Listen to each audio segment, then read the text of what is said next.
Dentro, ¿quién remata? ¡Cristiano! ¡Gol!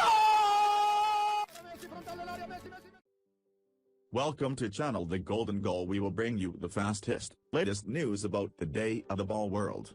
Take the subscribe, and press the bell button to see the next videos. Paulo Dybala shamelessly copies Cristiano Ronaldo. And the Juventus star loves it. Paulo Dybala ended his goal drought for Juventus last night and copied Cristiano Ronaldo's famous celebration in the process. But Ronaldo did not seem too concerned about Dybala mimicking his actions. Juventus required just 6 minutes to take the lead against Frosinone on Friday night as Dybala let leash from outside the box. The Argentine picked up the ball from Ronaldo and fired home for his first goal in 10 games. Ronaldo ran to celebrate with his teammate, who has endured a rocky season since the Portuguese arrived from Real Madrid in a £105 million deal last summer. But the pair appear to have struck a chord with each other, and Dybala mimicked Cristiano Ronaldo's celebration after the goal. After the game, Juventus manager Max Allegri gave a glowing report of Dybala's performance. "I am happy for Paulo, as strikers like to score goals," he said. "Juventus need a player who works between the lines, and Dybala is very good at that."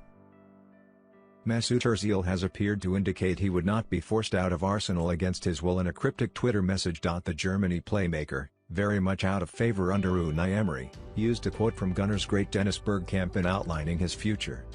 Ozil has fallen out of favour at the Emirates Stadium under Emery and has started just one game, against Cardiff, since the turn of the year. He did not travel to Belarus for Arsenal's Europa League defeat to Bate Borisov on Thursday night, which the Gunners insisted was not tactical. There has been intensive speculation over the future of the 30-year-old midfielder, who signed a new contract worth a reported £350,000 a week before tax in January last year, which ties him to the club until 2021. On Friday evening, Ozil posted a picture of himself wearing the Arsenal captain's armband along with a quote from Bergkamp which read, "When you start supporting a football club, you don't support it because of the trophies, or a player, or history, you support it because you found yourself somewhere there, found a place where you belong." Emiliano Sala's hometown prepares for funeral. Cardiff manager Neil Warnock is expected to join Sala's family and friends at a service in the footballer's hometown of Progreso. The footballer's relatives wept as his body arrived in Buenos Aires on Friday before being taken to his home province of Santa Fe. The 28-year-old striker died last month, just 2 days after completing a £15 million move from French club Nantes to Cardiff City. His funeral is taking place in his hometown of Progreso from 10 a.m. UK time, 7 a.m. local time, with Cardiff manager Neil Warnock and chief executive Ken Choo expected to attend. Martha Kellner, Sky News sports correspondent, who is in Progreso, said Sala's body will be cremated in Santa Fe in line with his family's wishes. Bayern Munich twice came from behind to beat Augsburg and close the gap on Bundesliga leaders Borussia Dortmund to 2 points. Kingsley Coman restored parity soon afterwards, only for Ji Dong-won to fire Augsburg back in front. Coman equalized again in first half stoppage time, before David Alaba completed the comeback. There was bad news for Bayern, though, with Coman suffering an apparent recurrence of a left ankle injury deep into injury time, which forced him to hobble from the field. Chelsea's N'Golo Kante rejects big money PSG transfer as he prefers other clubs. Chelsea midfielder N'Golo Kante has rejected a big money move to Paris Saint-Germain, but would be more in favour of a move to Barcelona, Real Madrid or Bayern Munich.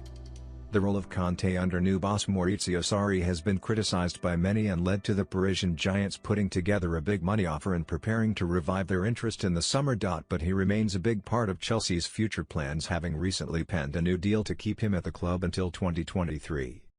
Reports have previously suggested a huge fee of £100m plus would be needed to even enter discussions with the Blues, whilst his large salary would put him out of reach of most clubs. Real Madrid, Barcelona, and Bayern Munich, however, have been named as clubs that could interest Kante in the future if he decides to move on from West London. Neymar reveals promise he's made to PSG teammate Gianluigi Buffon. Neymar has promised Gianluigi Buffon that he will help the legendary goalkeeper win the Champions League with Paris Saint-Germain this season. Buffon played in goal as PSG took a significant stride towards the quarter-finals with an impressive 2-0 first-leg victory over Manchester United at Old Trafford on Tuesday. His Brazilian teammate missed the match as he continues his recovery from a foot injury but was shown celebrating the win in a video posted on social media. He is a phenomenon, Neymar said of his 41-year-old teammate. It's an honor for me to be a part of his career. He is a very good person. I had talked to him, and said, I know you're after a Champions League trophy. This year I'm going to do everything I can to get it for you. Supercomputer predicts how Premier League table will finish, where Liverpool, Arsenal, Manchester United and Chelsea end up. Liverpool moved back top of the Premier League on Saturday with their victory over Bournemouth on Saturday, with Man City in action against Chelsea on Sunday. Tottenham are still in the title race as they take on Leicester City today, while the Blues, Manchester United and Arsenal are all in the hunt for a Champions League spot. But how will the table look on May 19th? Football web pages have a way of telling us how they think it will work out thanks to a supercomputer. It's news that Liverpool fans will want to hear as the Reds end their long way for the title, with Man City, Spurs and Arsenal making up the rest of the top four.